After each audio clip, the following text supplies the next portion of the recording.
नमस्कार। सामुद्रिक विज्ञान के इस अंक में एक बार पुनः आपका स्वागत है। दोस्तों, मैं हूँ भास्कर आनंद डोभाल और आप देख रहे हैं हस्तरेखा का ये अंक अपनी ही पसंदीदा यूट्यूब के चैनल गो ब्लॉग्स में। एक सुंदर सी फीमेल हथेली, आप महिला जातिका हैं और आपकी रियल हथेली मेरे सामने विवेचना के लिए आ रखी है। देखिएगा, सबसे पहले आपका सवाल ले लेते हैं, लेकिन उससे पहले एक चीज़ देखें, हथेली की आकृति। 7 प्रकार की हथेली बताया गया है। 7 प्रकार की आकृति वाली हथेली होती हैं और उसमें सबसे उच्चतम हथेली जो मानी गई है, श्रेष्ठ श्रेणी की हथेली मानी गई है, वो ये हथेली मानी गई है। ये आयताकार हथेली है और इस हथेली को दार्शनिक हथेली कहा जाता है। ऐसे लोगों के अंदर एक जिज्ञासु प्रवृत्ति देखी गई है, रहती है ज़्यादातर मामलों में। ये लोग एनालिटिकल स्वभाव वाले होते हैं, दार्शनिक होते हैं और कहीं ना कहीं जो है, अगर करियर के मामले में अगर हम देखें तो उन कामों में इनको ज़्यादा कामयाबी हासिल होती है जिसमें बोलने से बहुत ज़्यादा काम चलता हो, शारीरिक मेहनत की ज़रूरत करनी तो पड़ती हो लेकिन कम करनी पड़ती हो, या जिसमें मस्तिष्क का बहुत ज़्यादा काम करना पड़ता हो, शारीरिक मेहनत की ज़रूरत उसके मुकाबले कम करनी पड़ती हो। ऐसा करियर ऐसे लोगों के लिए बड़ा सुटेबल होता है, तरक्की देने वाला होता है और ये लोग ऐसी चीज़ों में खूब कामयाबी को भी हासिल करते हैं। दूसरी चीज़ देखी जाती है, जब आप हथेली का अध्ययन करते हैं तो दूसरी चीज़ इसमें देखी जाती है हथेली का ऑरा। इसकी रंगत से इसका ऑरा पता चलता है। यहाँ पे अगर हम देखेंगे तो हथेली की रंगत दिन प्रतिदिन जो है कहीं ना कहीं अच्छी स्थिति में आ रही है। इसका मतलब है आपका जो आभा मंडल है वो विकसित हो रहा है, आपका जो ऑरा है वो शानदार स्थिति में आ रहा है और बहुत जल्दी इसके परिणाम आपके जीवन में आएंगे। तीसरी बात अगर हम देखेंगे, इनकी हथेली में जो ये अंगूठा है ये बड़ा अच्छा दिखाई दे रहा है। हस्तरेखा के अनुसार अगर हम देखते हैं तो ये लोग शिक्षा और प्यार के मामले में बहुत अच्छे इंसान होते हैं, आत्मविश्वास से जीवन में ज़्यादातर भरे होते हैं और खूब तरक्की भी अपने जीवन काल में करते हैं। अब मेहनत ही नहीं करेंगे तो बात अलग है, लेकिन लक्षण बहुत अच्छे हैं। अब दूसरी चीज़, एक चीज़ और देखें हथेली में, यहाँ पे देखेंगे तो ये धीरे धीरे जौ का आकार बन रहा है, यव आकृति बन रही है। और मैंने इनकी राइट हैंड को भी देखा है, दक्षिण हस्त जिसको कहते हैं, उसमें भी जो है ये आकृति यहाँ पे बन रही है। अब आप कहेंगे कि आप लेफ्ट हाथ क्यों देख रहे हैं, बाम हस्त क्यों देख रहे हैं? देखिएगा, चाहे आधुनिकता कितनी भी आ गई हो, जमाना कैसा भी आ गया हो, कितना भी बड़ा भौतिकवाद आ गया हो, बड़ी बड़ी रिसर्चें हो गई हों, लेकिन जो हमारा मूल है, जो जड़ है, वो है सामुद्रिक विज्ञान। और इसमें सामुद्रिक विज्ञान प्रमाण देता है। क्या कहता है सामुद्रिक विज्ञान? देखो, कभी भी कोई चीज़ बिना प्रमाण की नहीं कहनी चाहिए और नहीं ऐसी चीज़ों में अध्ययन बिना प्रमाण का करना चाहिए।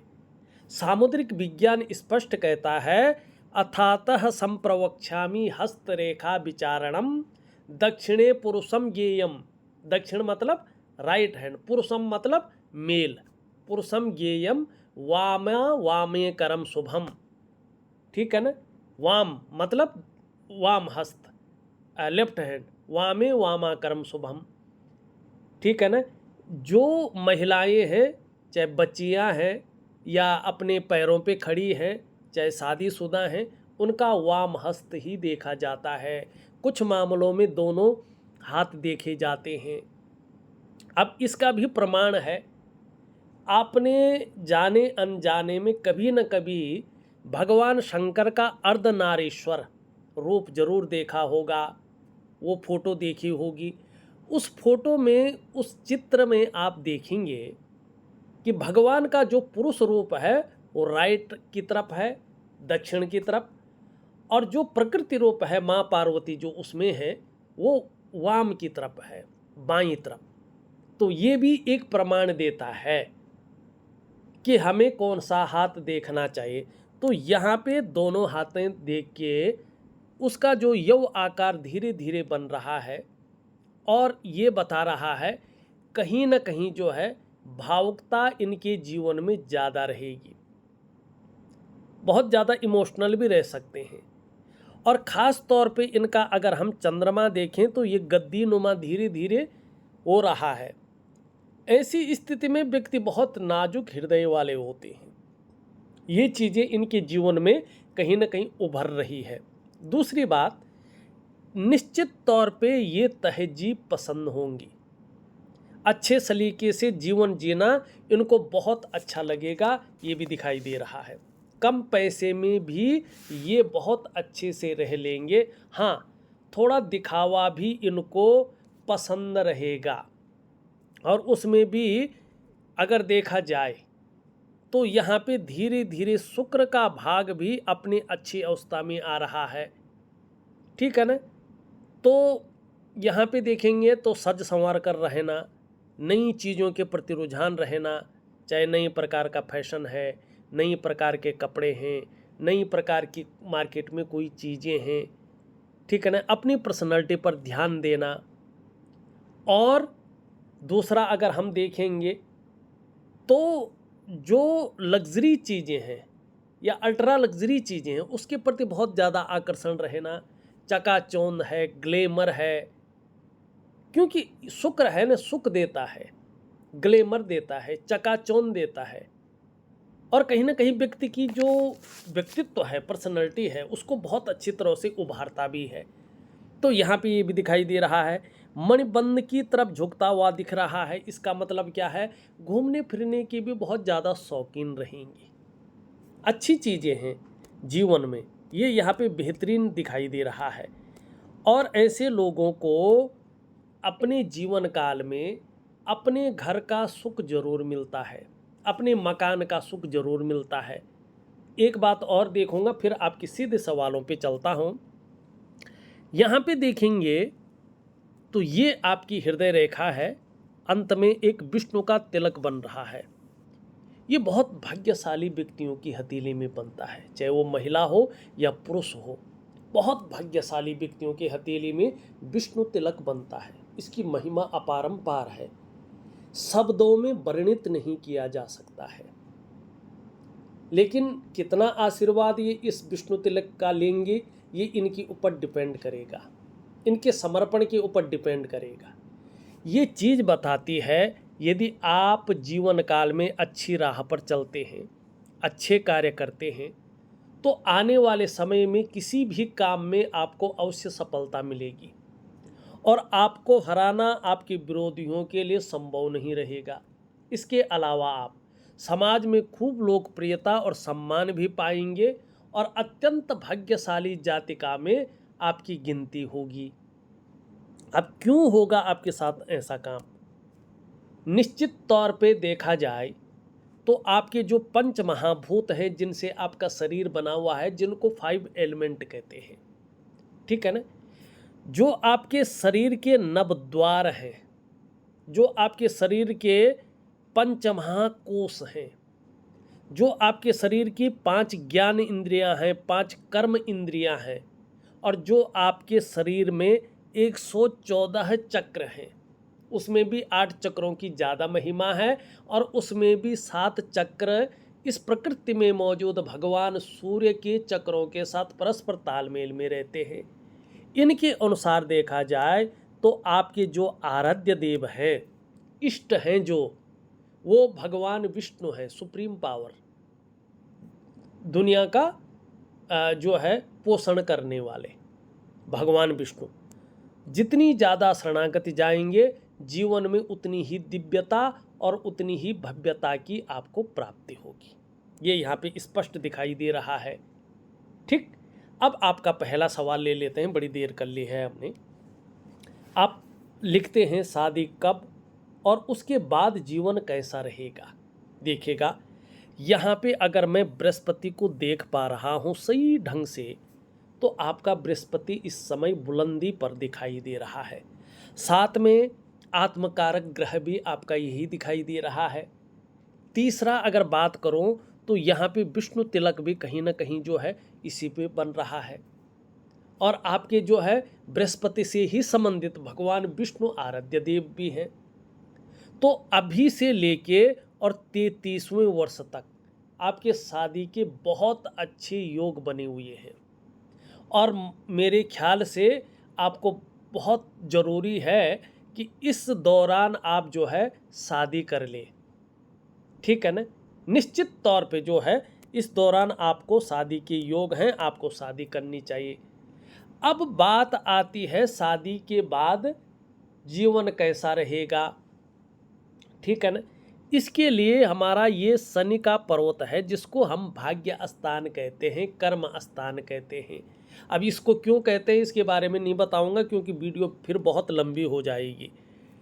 एक काल्पनिक रेखा इसके बीचों बीच खींच दो आप। इसके बाद आप देखेंगे जो ये मस्तिष्क रेखा ये बहुत अच्छी है। इसका मतलब है कि शादी के बाद आपका जीवन अति उत्तम रहने वाला है। उसके बाद अगर इस काल्पनिक रेखा के बाद हम जीवन की रेखा को भी देखें, ये भी बहुत अच्छी स्थिति में आ रही है। इसका मतलब है कि शादी के बाद आपका जीवन उत्तम जाने वाला है, अच्छी लीड करेंगे आप, जीवन को अच्छे लीड करेंगे, तो ये दिखाई दे रहा है। अब यहाँ पे जो यूरिन रेखा है अगर वो इस प्रकार है, ये वाली है तो बहुत अच्छी है, देखना यहाँ पे पूरी नहीं दिखाई दे रही है। और ये यहाँ पे रेखा नहीं है, ये है, तो एक चीज़ रहेगी आपके जीवन में कुछ समय तक। शादी करने के बाद, ठीक है ना, आप कुछ समय के लिए अलग अलग भी रह सकते हैं कामकाज के सिलसिले में। भले ही कुछ ऐसा नहीं होगा कि जो शादी में बहुत खराबी आ जाए, लेकिन कामकाज के सिलसिले में आप लोग कई बार अलग अलग भी रह सकते हैं, इसकी संभावना है। लेकिन अगर ये रेखा यहाँ पे स्पष्ट है, उभर रही है, तो इस रेखा का प्रभाव जीवन पर नहीं पड़ेगा। इस बात का भी स्पष्ट तरीके से अगर हम देखें तो ये दिखाई दे रहा है। आपके एक सवाल का प्रश्न मैंने उत्तर दे दिया है। दूसरा सवाल आप लिख रही हैं, जॉब लगेगी या नहीं, अगर हाँ तो सरकारी या प्राइवेट, और कब तक और किस फील्ड की तैयारी करनी होगी। सबसे पहले यहाँ पे देखते हैं कि जॉब लगेगी कि नहीं लगेगी, और इसके लिए देखा जाता है आपका करियर और धन की रेखा। आपकी करियर और धन की रेखा अगर मैं देखूं तो यहाँ पे बिल्कुल भी खराब दिखाई दे रही है, बिल्कुल भी अच्छी नहीं दिखाई दे रही है, और इसके परिणाम भी आपके जीवन में दिख रहे हैं। ये आपका जो करियर का मामला है, जो धन का मामला है, उसमें अस्थायित्व नहीं दे रहा है, स्टेबिलिटी नहीं दे रही है।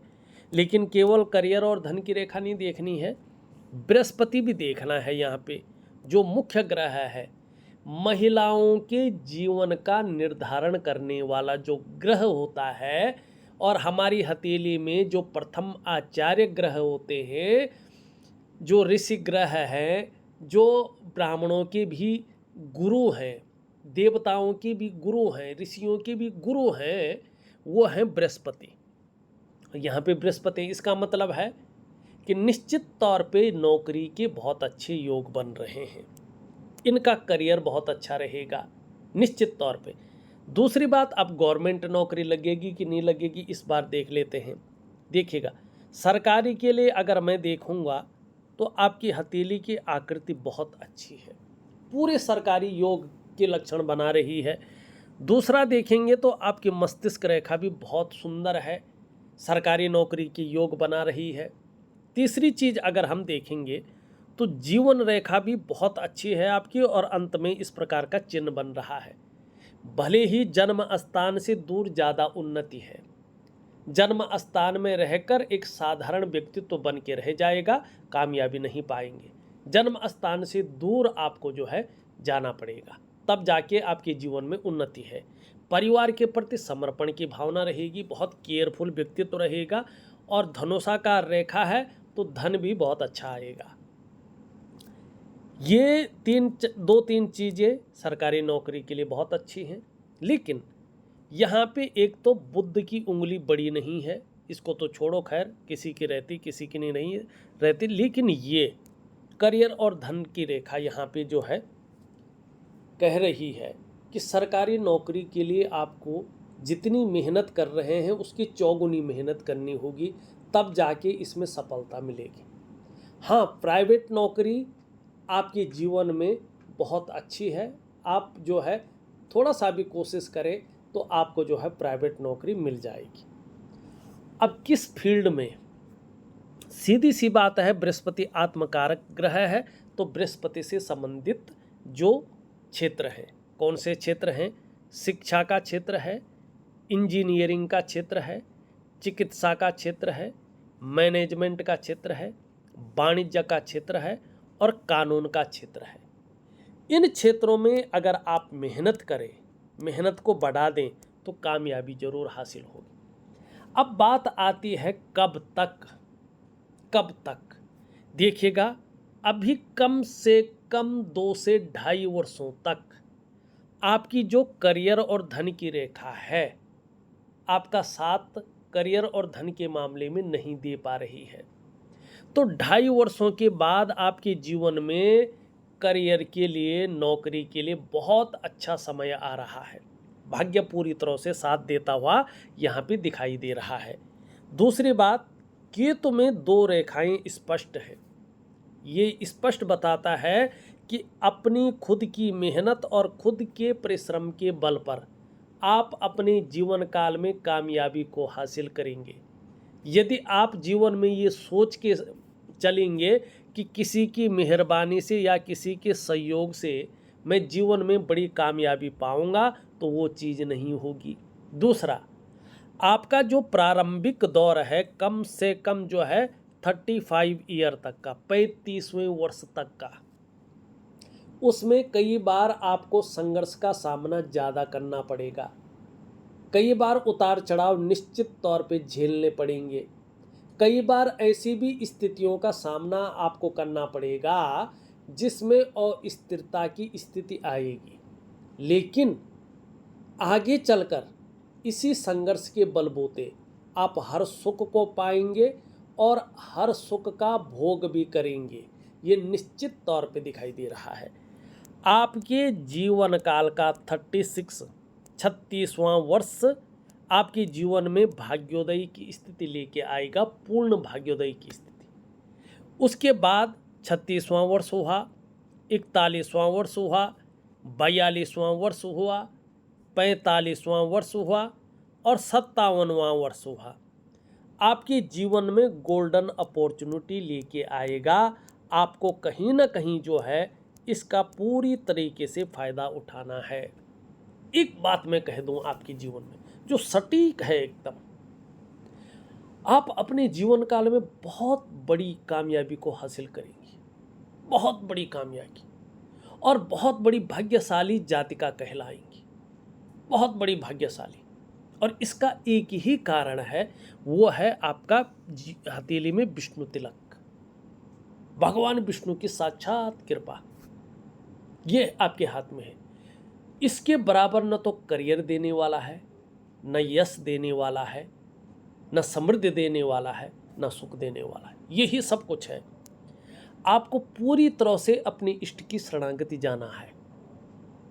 चाहे नरसिंह भगवान ठाकुर की जाओ, चाहे विष्णु भगवान की पूजा करो, चाहे रामचंद्र भगवान की पूजा करो, चाहे कृष्ण भगवान की पूजा करो, चाहे शालिग्राम भगवान की पूजा करो, आप करके तो देखिएगा, जीवन चमत्कारिक रूप से बदलना शुरू हो जाएगा। यकीनन करके देखिएगा। समर्पण जिसको कहते हैं, समर्पण। यहाँ पे अगर हम देखेंगे तो जहाँ से आपकी जो है जीवन रेखा और मस्तिष्क रेखा निकल रही, उसमें एक ज्वाइंट बन रखा है। इसका मतलब है, क्या मतलब है? जीवन में एक प्रेशर के ऊपर जरूर रहेंगे। आपके जीवन में थोड़ा सा प्रेशर जरूर रहेगा। पारिवारिक जिम्मेवारियां ज़्यादा रहेंगी। कुछ एक जिम्मेवारियां जीवन में रहेंगी ही रहेंगी। जिस प्रकार से आप स्वच्छंद उड़ना चाहती हैं उस प्रकार से जीवन में स्वच्छंद तो नहीं उड़ पाएंगे, ठीक है ना। एक जिम्मेवार व्यक्तित्व आपका रहेगा और निश्चित ही कामयाबी बड़े स्तर की आप हासिल करेंगी, ठीक। तीसरा सवाल आप लिखती हैं, संतान सुख भाग्य में कैसा होगा, स्वास्थ्य कैसा रहेगा। अब देखिएगा, संतान सुख लोग कुछ और जगह से देखते हैं, लेकिन मैं इस जगह से देखता हूँ संतान सुख, और ये मैंने परफेक्ट पाया है, परफेक्ट, ठीक है ना। इन जगहों से मैं संतान सुख देखता हूँ और ज़्यादातर 95% मैंने एकदम करेक्ट पाया है। तो आपके जीवन में संतान सुख है, ऐसा नहीं संतान सुख नहीं है, और बहुत बढ़िया संतान सुख है। वंश बहुत तरीके से आगे बढ़ेगा, इसकी आपको चिंता करने की ज़रूरत नहीं रहेगी, क्योंकि आपका बृहस्पति भी बहुत अच्छा है, विष्णु भगवान की कृपा है, आपका शुक्र भी कहीं ना कहीं उच्च स्तर का दिखाई दे रहा है, ये निश्चित तौर पे यहाँ पे दिखाई दे रहा है। स्वास्थ्य की अगर हम बात करें तो जो आपकी ये स्वास्थ्य की रेखा है, आरोग्य की रेखा है और तंदुरुस्ती की रेखा है, ये बता रही है कि कोई ऐसा संकट नहीं आएगा जो जीवन को संकट में डाले, कोई ऐसा रोग नहीं होगा जो लाइलाज हो, जिसका इलाज ही नहीं हो सकता है, ठीक है ना। आपने चौथा सवाल लिखा है, परिवार में सास ससुर देवर ननद के लिए कैसी रहेंगी, और ये देखा जाता है, ये आता है कुटुंब में, कुटुंब देखा जाता है आपका शुक्र से। शुक्र आपका बहुत अच्छा है अभी, तो बाद में ग्रहों की स्थिति बदलती रहती है तो उस टाइम क्या होगा नहीं कह सकते हैं, लेकिन अभी जो आपका शुक्र बता रहा है, ये बता रहा है कि ये व्यवहारिक भी रहेंगी, इनको इन लोगों का सुख मिलेगा और इनका सुख उन लोगों को मिलेगा। तो इसमें कोई ऐसी बात नहीं दिखाई दे रही है जो घबराने वाली हो। तो मैंने आपके सारे सवाल ले लिए हैं, ज़्यादातर आपकी हथेली देख ली है। अब फटाफट थोड़ा अन्य चीज़ों पे नज़र डालते हैं। धार्मिक भावनाएं बहुत अच्छी रहेंगी, ईश्वर में विश्वास बना रहेगा और अपने आराध्य के प्रति समर्पण की भावना रहेगी। मिडिल फिंगर का झुकाव यहाँ पे दिखाई दे रहा है आपकी रिंग फिंगर की तरफ। इसका मतलब आप अपने जीवन काल में कामयाबी को तो हासिल करेंगे ही, लेकिन जीवन में बहुत ज़्यादा मेहनत, बहुत ज़्यादा परिश्रम करने के बाद ही चीज़ों में आपको सफलता मिलेगी। कई बार आपको दौड़ा धूपी का काम भी करना पड़ेगा। यहाँ पे अगर हम देखेंगे, सूर्य की उंगली झुकाव ले रही है आपकी शनि की उंगली की तरफ। सूर्य के जो नैसर्गिक गुण है वो आपके अंदर यहाँ पे दिखाई दे रहे हैं। यश पाने की इच्छा, नेम फेम पाने की इच्छा, अपने कार्यों में विस्तार पाने की इच्छा, फैलाव पाने की इच्छा, एक ब्रांड बनकर उभरने की इच्छा भी आपके अंदर हमेशा बनी रहेगी। अब इन दोनों के बीच में देखेंगे तो गैप भी दिखाई दे रहा है, ठीक है ना। वैसे इनके बीच में भी गैप है, ठीक, और इसके बीच में भी गैप है। मानी जब जब आपकी जन्म कुंडली में शनि 7.5 में होंगे, ढैया में होंगे, बकरी अवस्था में होंगे, तब तब इसका प्रभाव आपके जीवन पर गहरा और लंबा पड़ेगा। कितना पड़ेगा ये आपके कर्माज के ऊपर डिपेंड करता है, लेकिन क्या पड़ेगा। ऐसे में कई बार आप दुखी से हो जाएंगे, कई बार सब कुछ होते हुए भी खुशियों में कमी रहेगी, ठीक है ना। ये चीज़ें दिखाई दे रही है। ये उंगली पूरी तरह से झुक रखी है इस उंगली की तरफ, इसको कनिष्ठिका कहते हैं और ये बुद्ध पर्वत से शासित होती है। धन कमाने की ललक भी बहुत ज़्यादा रहेगी और इसका लाभ भी आप जीवन में पाएंगे, लेकिन ये इसके पहले पौरवे तक नहीं पहुंच पा रही है, बहुत छोटी है। तो धन के प्रबंधन में, कागजों के रखरखाव में, अकाउंटेबिलिटी में, फाइलिंग में और कम्युनिकेशन स्किल्स में काफ़ी कमी दिखाई दे रही है। और जिस प्रकार से व्यक्तित्व को एक उभर कर आना चाहिए था, उस प्रकार से व्यक्तित्व उभर कर नहीं आ पा रहा है। तो क्या करेंगे इन चीज़ों को ठीक करने के लिए। देखिएगा, ज़्यादा कुछ नहीं करना, आपने यहाँ तक नाखून बढ़ाना है, तो इसका प्रभाव आपके जीवन पर बहुत अच्छा रहेगा, ठीक। अब हृदय रेखा भी जो शुरुआती दौर है उसमें थोड़ा संघर्ष, थोड़ा उतार चढ़ाव कई बार अस्थिरता का सामना दिखा रहा है, लेकिन उसके बाद चीज़ें बेहतरीन अवस्था में आ रही है। मस्तिष्क रेखा बहुत अच्छी है, बौद्धिक स्तर बहुत अच्छा रहेगा, क्रिएटिविटी बहुत अच्छी रहेगी और इसके बल पे कहीं ना कहीं आपको यात्राओं का भी बहुत अच्छा लाभ मिलेगा, जिससे मन प्रसन्न रहेगा और जीवन में खुशनुमा माहौल बना रहेगा। एक चीज़ दिखाई दे रही मुझे, यहाँ पे ये दो भागों में विभक्त होता हुआ दिखाई दे रहा है मस्तिष्क रेखा। इसका मतलब है कई क्षेत्रों से अर्थोपार्जन करने का प्रयास भी आप जीवन में करेंगे और इसका लाभ भी आपको होगा। इसके बारे में मैं पहले ही बता चुका हूँ। शुक्र का पर्वत का बारे में भी मैं पहले बता चुका हूँ। निम्न मंगल और उच्च मंगल देखें, दोनों बहुत अच्छे हैं। पराक्रम बहुत अच्छा रहेगा, एनर्जेटिक स्वभाव बना रहेगा। जीवन में कैसी भी परिस्थिति हो, परिस्थितियों से भागेंगे नहीं, डटकर उसका मुकाबला करेंगे और यही चीज़ आपके जीवन में शानदार है। बृहस्पति आपका बहुत अच्छी स्थिति में यहाँ पे दिखाई दे रहा है और ऐसे में जातिका श्रेष्ठ मानी जाती है। जीवन में स्वयं उन्नति तो करेंगी ही, जो आपसे जुड़ेगा या आपके संसर्ग में आएगा उसे भी आप उन्नति करने में सहायता प्रदान करेंगी, सहयोगी बन के रहेंगी, स्वाभिमानी होंगी, अच्छी खासी नॉलेज आपको रहेगा, न्यायप्रिय व्यक्तित्व रहेगा और सबसे बड़ी बात है अपनी बातों का निर्वहन करने वाला व्यक्तित्व रहेगा। दूसरों की मदद करने की भावना भी रहेगी और देखी जाए तो धार्मिक भावनाएं भी आपके अंदर बड़ी मात्रा में रहेंगी। देखिएगा किसी भी व्यक्ति की हथेली में, चाहे वो महिला हो या पुरुष हो, अगर बृहस्पति इस प्रकार से सुंदर है, पुष्ट है, तो ऐसे व्यक्ति अच्छे खासे विद्वान होते हैं, विद्वता इनके अंदर होती है और माताएं हैं तो विदुषी होती हैं, मानी नॉलेज बहुत अच्छा रहता है, आत्मज्ञानी होती हैं। ऐसे लोगों को जीवन में कहीं ना कहीं अपार मान सम्मान मिलता है। जीवन में बहुत सारा सम्मान ऐसे लोगों को मिलता है। सड़क के किनारे से लेकर महलों की ऊंचाई तक हर जगह ऐसे व्यक्ति को सम्मान मिलता है। आपका बृहस्पति बहुत अच्छा है हथेली में और इस प्रकार का बृहस्पति हो तो देखिएगा मनुष्य जीवन है। समस्याएं हर जीवन में आती हैं, ये नहीं कहूँगा कि समस्याएं नहीं आएंगी, समस्याएं आएंगी लेकिन अनिष्ट नहीं कर पाएंगी। कुछ दिन अपना जलवा थोड़ा सा दिखा सकती हैं लेकिन अनिष्ट नहीं करेंगी, आप समस्याओं से बच जाएंगी, ये भी दिखाई दे रहा है। अब यहाँ पे देखेंगे तो एक शानदार मछली का चिन्ह बन रखा है भाग्य स्थान पे, ये बहुत अच्छा होता है।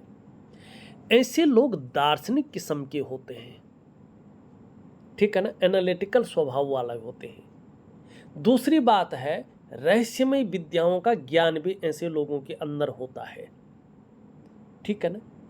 और थोड़ा सा जो है ये लोग अनुशासित ज़्यादा होते हैं, न्यायप्रिय होते हैं, लेकिन ऐसे लोगों को कभी भी शत्रु परास्त नहीं कर पाता है। और दूसरी बात, मछली का चिन्ह चाहे हथेली में कहीं भी बना हुआ हो, बड़ा शुभ माना जाता है।